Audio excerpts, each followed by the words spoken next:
Welcome again to the channel, Life with Jennifer JM. I am your girl, Auntie Jen. Anyway, my people, me say, I watch Andrew Diaspora meeting in Miami.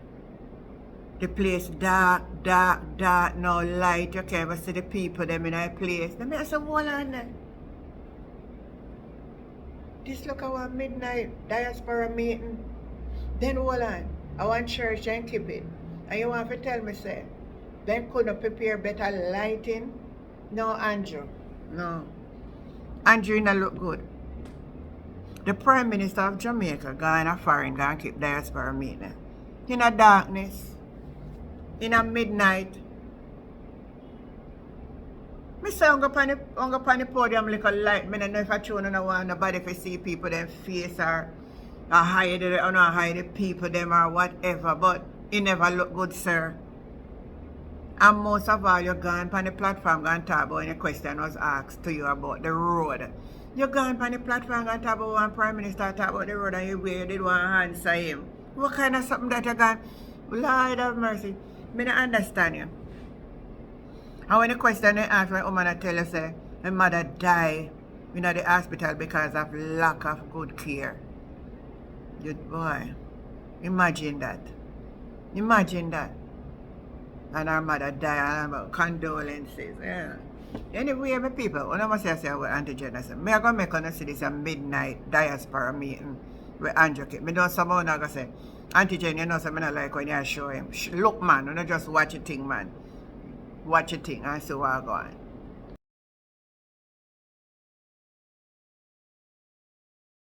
It is a pertinent question, and I'm hoping that Jamaicans who are watching online would appreciate the question that he asked. He didn't ask me, Prime Minister, why you're not fixing the roads. He didn't ask that question. He didn't call in to say the road in such and such a community has been there for how many years and it is in a bad state and the government not doing anything about it. He didn't ask that question. Because by right, that is not the relevant question. Forgive me if it jars you a bit. But as he said, he understands construction. When you build a road, it won't last forever. So the engineering science is very mature on this. That when you build a road, you know what the useful life of the road will be. And therefore, when you are building a road, you are not only providing for the capital cost to construct the road, but you must also provide for the maintenance over the life cycle of the road, which will probably extend the life of the road to the point where you may have to invest rehabilitative capital works to further extend the life of the road. So the fiscal requirement for building a road is not just the capital cost one time, you must also program in the maintenance cost of the road. So when you see a pothole emerge in your road today, it is not the government of the day under whose watch the pothole emerge that is the cause of it. They may be responsible because they have to fix it. But that's not what caused it. What caused it in the first place is a system that was not properly developed to manage the life cycle of the road. And that is what Jamaica has faced. So I hear a former Prime Minister come out and criticizing me about roads. If I were a different Prime Minister, I would have answered him in a more direct way.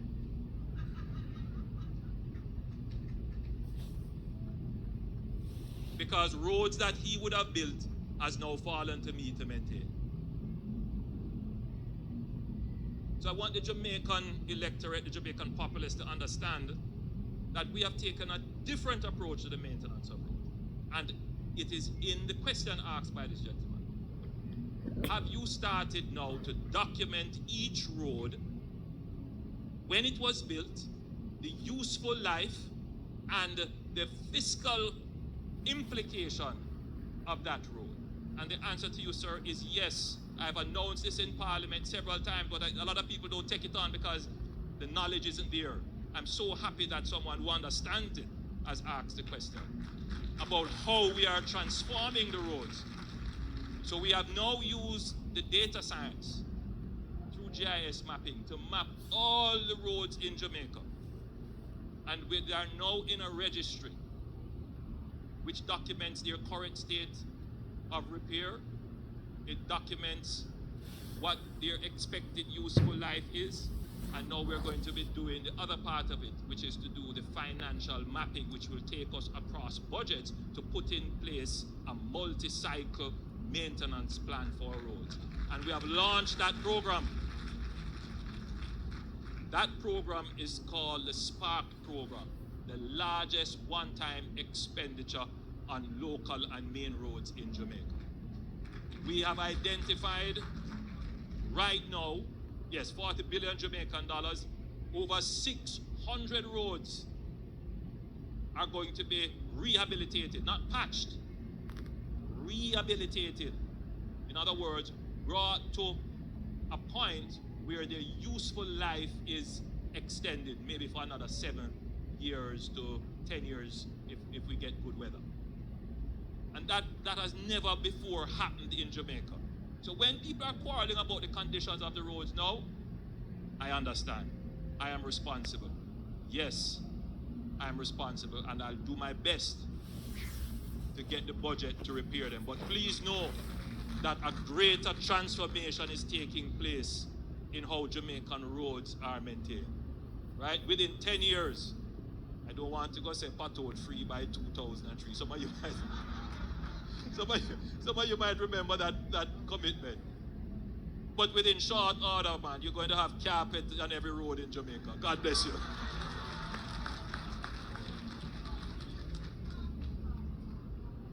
The yellow jacket here. Thanks. Good evening, everyone.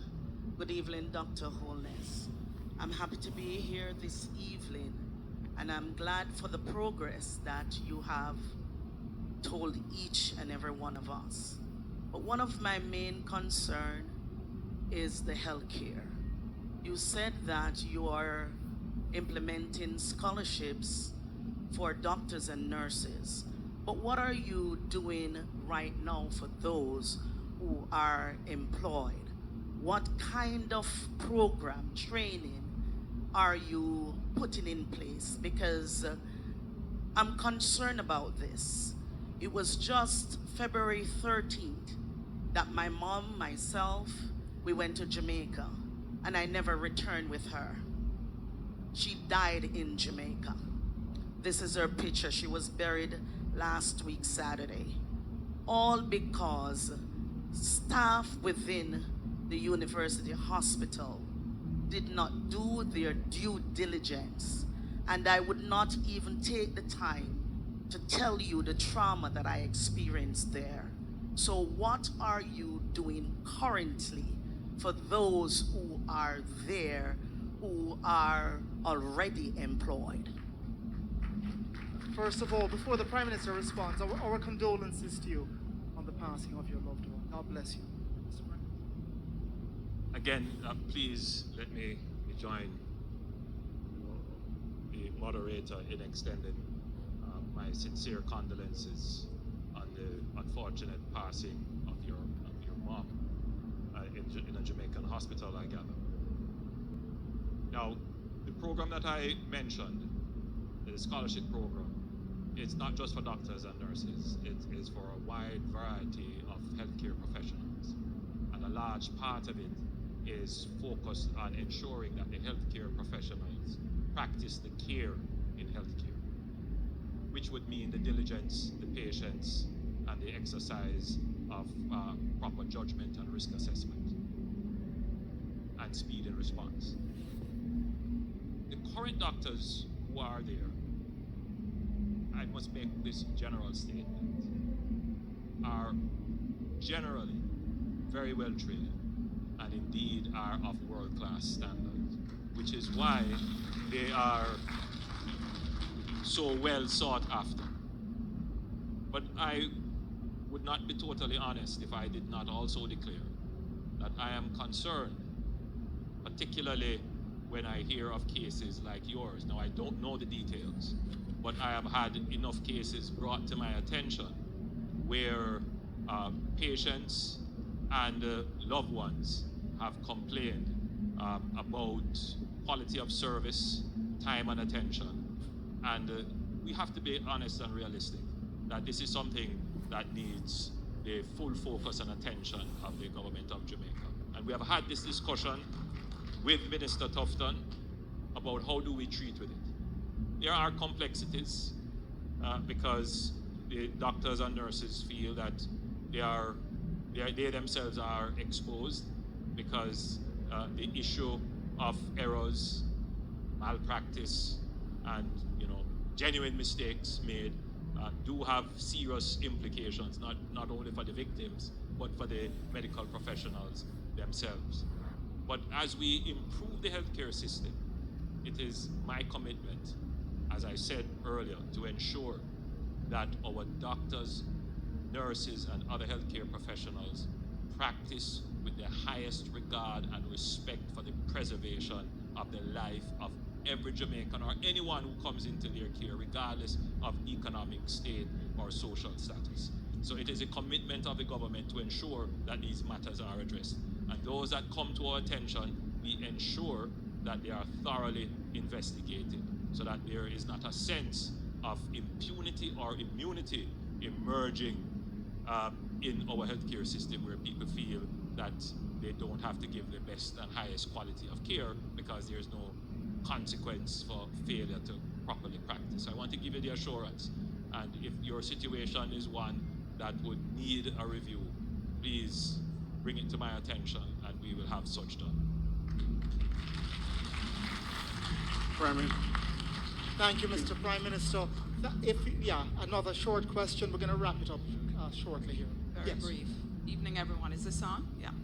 I'm Sandra Brown, Mr. Prime Minister, a highly effective educator here in the United States in South Florida.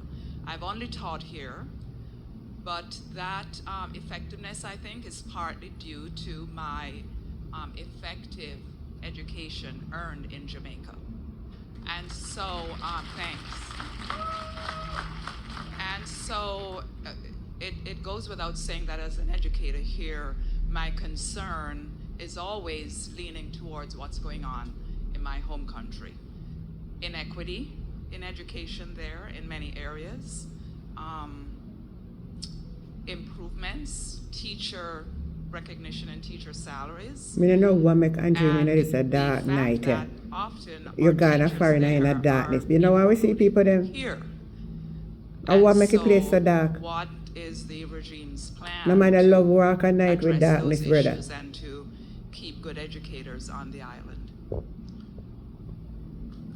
To be very quick, education obviously is not a subject to be rushed, but I'm cognizant of the time.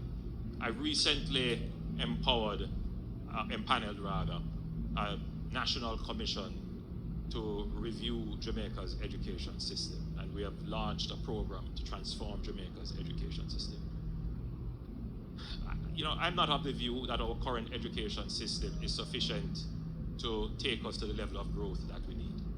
And I think generally parents are of that view as well. The education system is in dire need of radical reform. We have put in place a program to build 7 new schools. The school man are a problem, are the policies and the pay and the arts and mathematics. That's the salary are our main problem. State-of-the-art schools, purpose-built with all the labs and the modern functioning classroom to introduce all kinds of new teaching and learning styles and to integrate and incorporate technology from the root up. So that is in the works to come. As it relates to teachers and pay, the truth is that we would like to pay our teachers more. I believe our teachers deserve to be paid more. And as I say that, I can hear the nurses looking at me side-eye. And so I know I'm going to get into all kinds of problems. But if you consider that, teaching is the core of everything else, that yes, I was a minister of education, so people will understand my bias in this regard. But there is a practical concern, and we can't create. You talk about inequities. We can't create great disparities in wages in the public sector, and so everybody has to be paid in accordance with a particular, maintaining a particular differential. Now, just to be reasonable, the government of Jamaica can't stop our teachers from wanting to migrate. I take the opportunity to encourage our teachers as best as possible to continue to give service to Jamaica. What I will say is that as the government pivots to growth, the focus is going to be on the creation of the new Jamaican labor force and the upskilling of the existing labor force, and teachers and instructors and all the people involved in the education institution. You are going to be critical to the growth of Jamaica. And therefore, we, this administration, will pay the necessary attention and put the necessary resources in education, as we have been doing. Prime Minister. Hello. All right, we actually have someone here.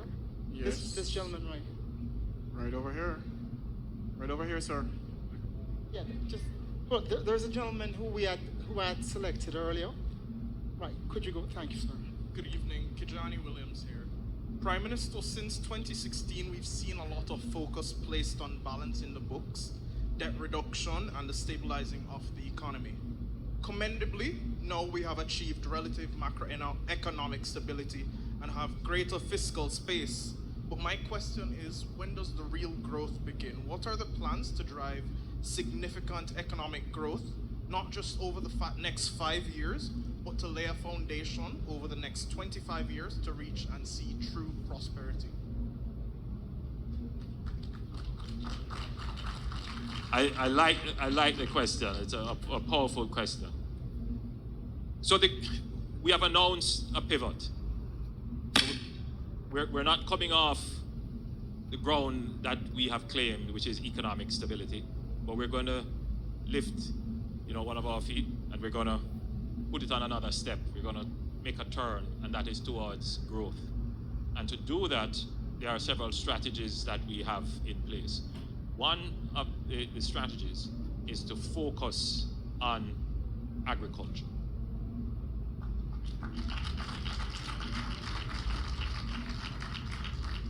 Only we can't hear the In a PMP say that. and chaotic world, food security is important. Jamaica must be able to always feed itself, and that is why we're making massive investments in irrigating the arable lands that we have, particularly in St. Elizabeth, Manchester, and Clarendon. I just want a handful of people Some there, of you man. may have And put the heard people in a place dark, you about can't see people. It's a massive agricultural area in St. Elizabeth and Pedro Plains. Thank you. So see, people in the audience know. So the Pedro Plains project has been talked about for over 50 years. It is bringing water from the Black River to irrigate all of those very arable land. And we have started that project. It's a $60 billion project, and the government has started it. We are irrigating the Essex Valley, and we are irrigating some other areas in Clarendon. And that will create several thousand hectares of land for agriculture. So that is going to be an important plank of growth in agriculture. A part of growth is the speed at which you do business, the ease of business, and the cost of doing business. In the United United States, you're struggling with something called Doge.